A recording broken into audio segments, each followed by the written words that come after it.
umbi yang kita taruh di tanah atau kita tanam di tanah itu akan ada dua proses. Yang pertama adalah proses pembusukan, ya, dekomposisi itu. Ya, kemudian nanti ada proses pertunasan atau germinasi, perkecambahan, ya.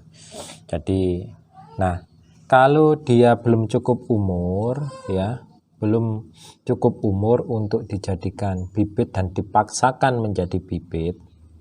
Nah, contoh yang ini kecil, tapi ini sudah masa dorman.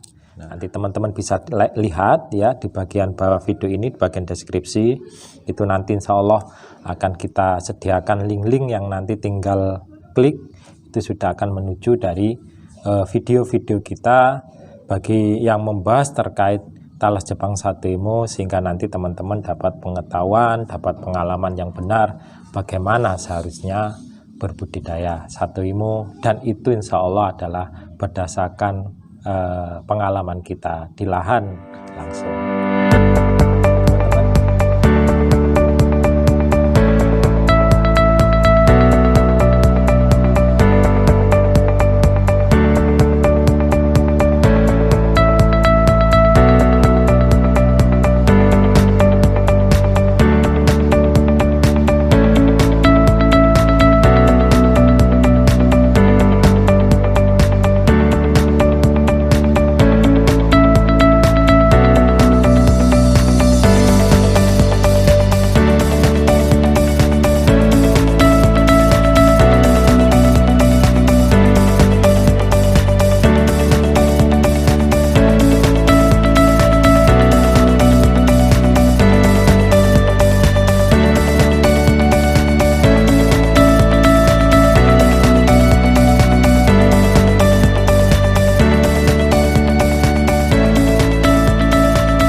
Assalamualaikum warahmatullahi wabarakatuh. Selamat pagi untuk teman-teman penggiat pertanian yang ada di Nusantara, di negeri tercinta kita Indonesia. Salam juga untuk anggota kita yang berada, yang tergabung di komunitas Agromas Nusantara.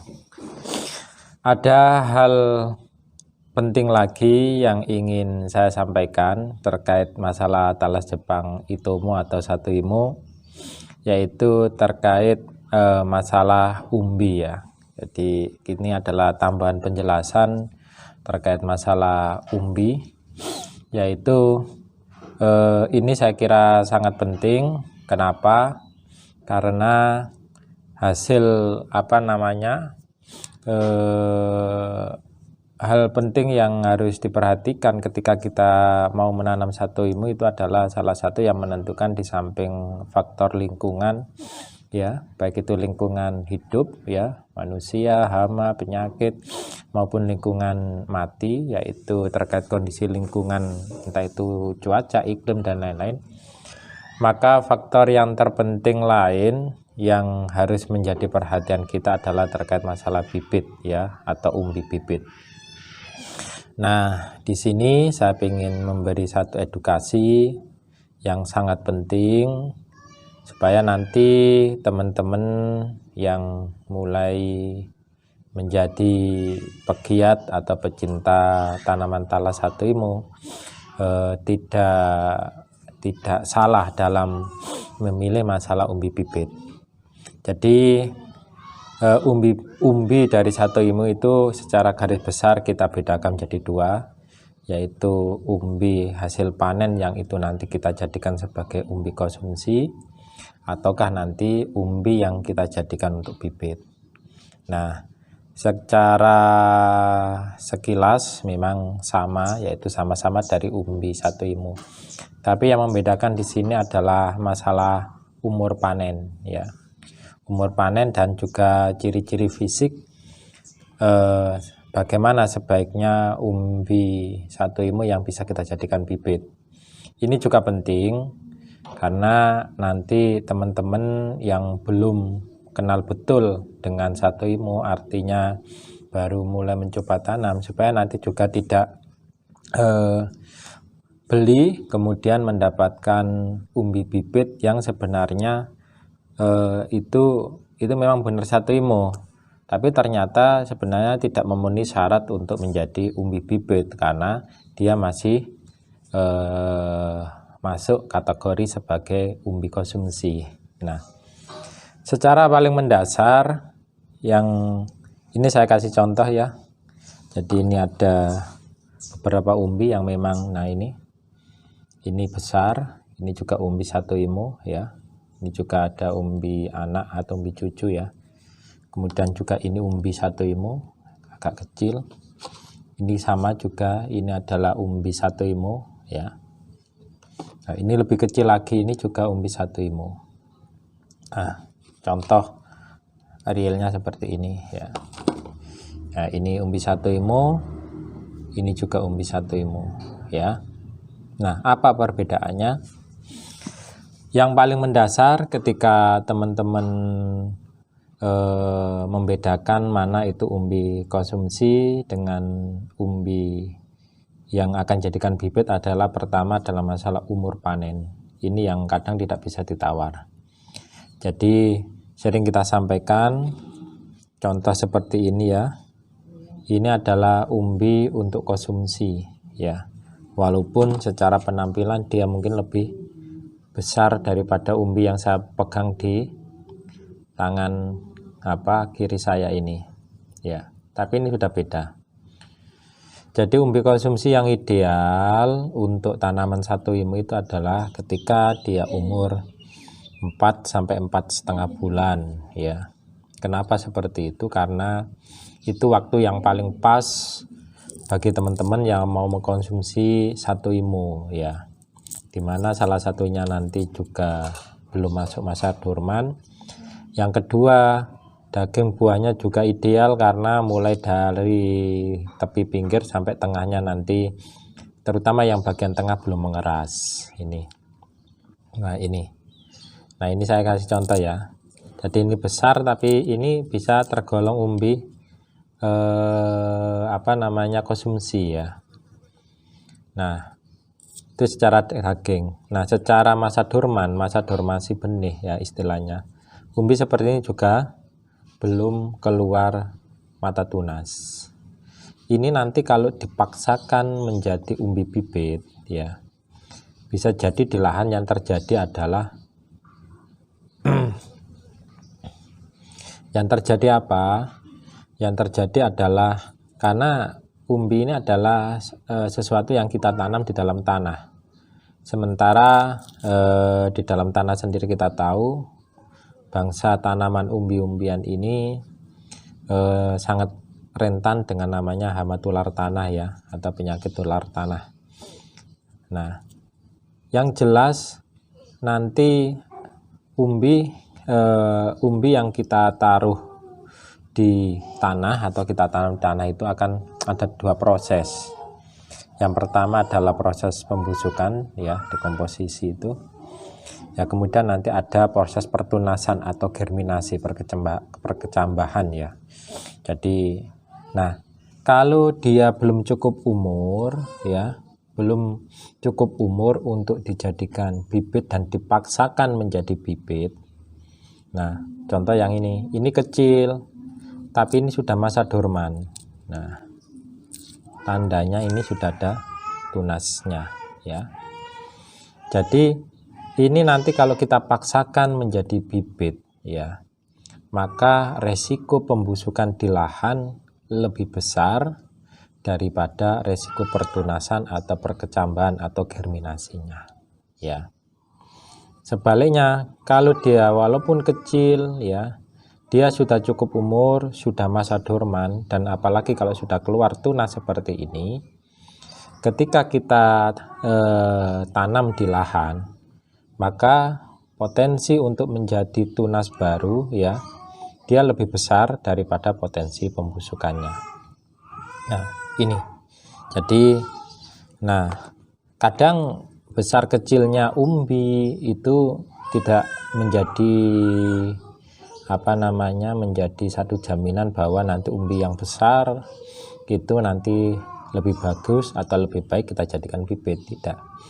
Umbi kecil ya, Yang penting nanti memenuhi syarat tidak terlalu kecil seperti yang saya sampaikan di beberapa pelatihan kita. Walaupun nanti umbinya kecil ya, tapi kalau dia sudah masa dorman, maka resiko pembusukan di lahannya lebih kecil daripada umbi yang sebenarnya secara kategori tergolong konsumsi, tapi kadang mungkin dijual untuk menjadi umbi bibit. Nah, ada beberapa contoh ya seperti ini ya. Ini juga sama, lihat ya. Nah, ini namanya mata tunas ya, tunas utama. Nanti kalau kita tanam, kemudian di sini nanti akan muncul umbi-umbi anakan ya, tunas-tunas dari umbi anakan. Besar pun sama, kadang besar kalau sudah masa dorman. Nah, ini juga nanti sudah sangat layak atau baik untuk dijadikan sebagai umbi bibit. Nah, ini ada yang agak besar tapi ternyata belum ada tunasnya. Nah, ya. Di salah satu ciri yang lain ya, yang lain untuk umbi konsumsi adalah biasanya nanti daging buahnya masih terlihat agak putih ya. Itu. Nah, nanti kalau kita makan itu walaupun kondisi mentah ya, kalau umurnya, saya pernah mencoba di lahan saya itu umur 3,5 bulan ya, langsung saya ambil dari lahan, kemudian saya coba untuk makan, itu rasanya masih enak ya, rasanya masih enak kayak salak muda itu. Nah, itu nanti ditandai dengan daging yang tidak terlalu keras, kemudian kulit umbi yang agak putih itu ya, agak putih muda. Nah, biasanya kalau teman-teman beli bibit atau beli umbi, kalau ciri-cirinya seperti itu berarti itu sebenarnya masih masuk kategori umbi konsumsi. Sedangkan kalau umbi bibit biasanya nanti kulit, nah kayak gini, kulit umbinya ini agak gelap ya, coklat-coklat agak gelap. Dan yang tidak bisa dibohongi adalah ada tunas yang muncul. Nah, ini artinya sudah cukup umur untuk dijadikan sebagai umbi bibit. Nah, ini juga ada beberapa contoh ya. Kita keluar, ini juga keluar, ini padahal 2. Jadi ini mulai umbi utama ya, kita lihat ini ada tunas ya, saya coba ini. Nah, ada tunas. Kemudian umbi anaknya juga nanti ada tunas. Ini nanti kalau kita tanam dia akan menjadi umbi induk. Kemudian di sini nanti akan menjadi umbi anak ya. Nah, di sini ada beberapa titik-titik yang mulai kecil. Nah, semoga kelihatan ya seperti ini ya. Ini nanti kalau kita tanam dia juga akan menjadi tunas dan berpotensi untuk menjadi umbi anak ya. Nah, kalau nanti ini terus kita tanam dari umbi anak ini juga ada titik-titik ini nanti bisa menjadi umbi cucu.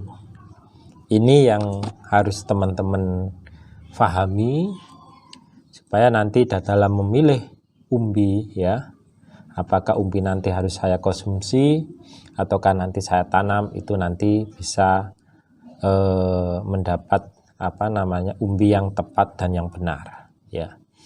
Tidak, ini kita sampaikan karena ya sekarang ini kadang mungkin karena lagi booming yang namanya Satoimo, kemudian ya tidak memperhatikan apakah umbi ini sebenarnya umbi konsumsi ataukah umbi untuk kita setting jadi umbi bibit, itu akhirnya dilempar semua.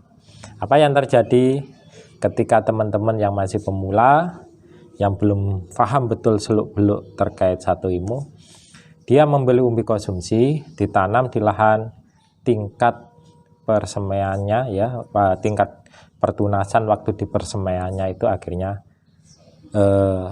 banyak yang gagal untuk semai ya. Karena apa? Mungkin busuk atau cacat yang lain.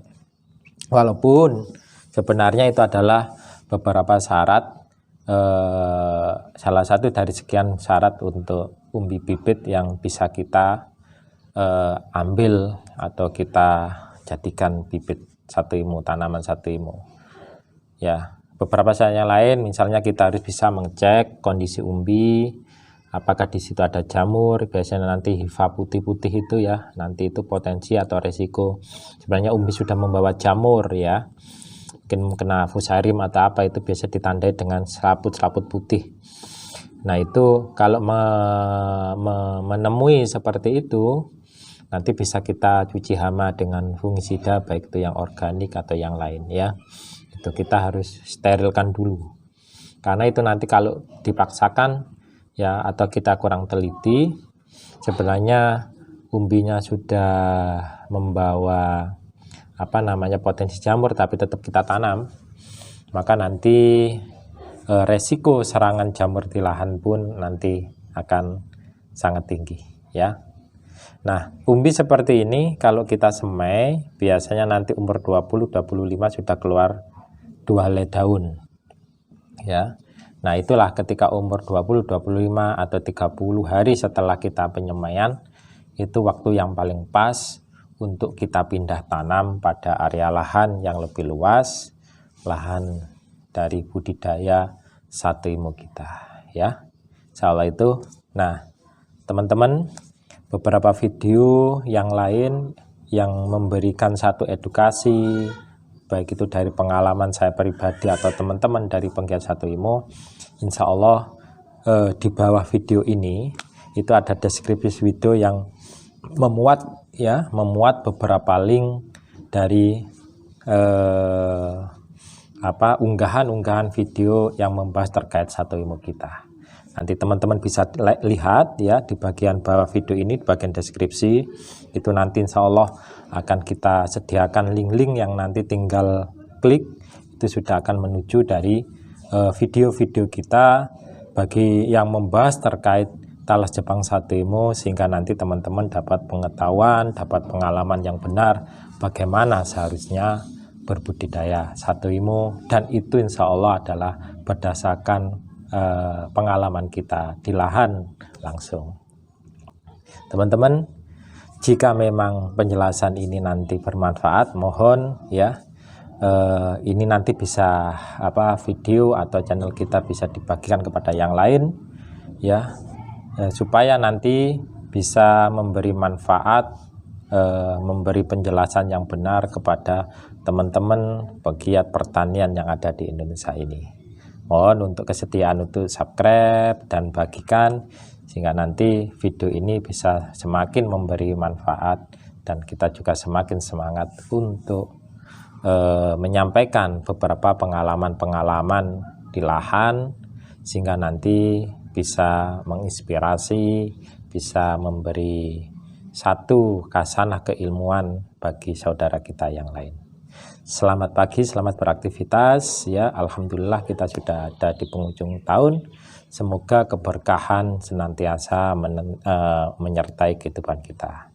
Assalamualaikum warahmatullahi wabarakatuh.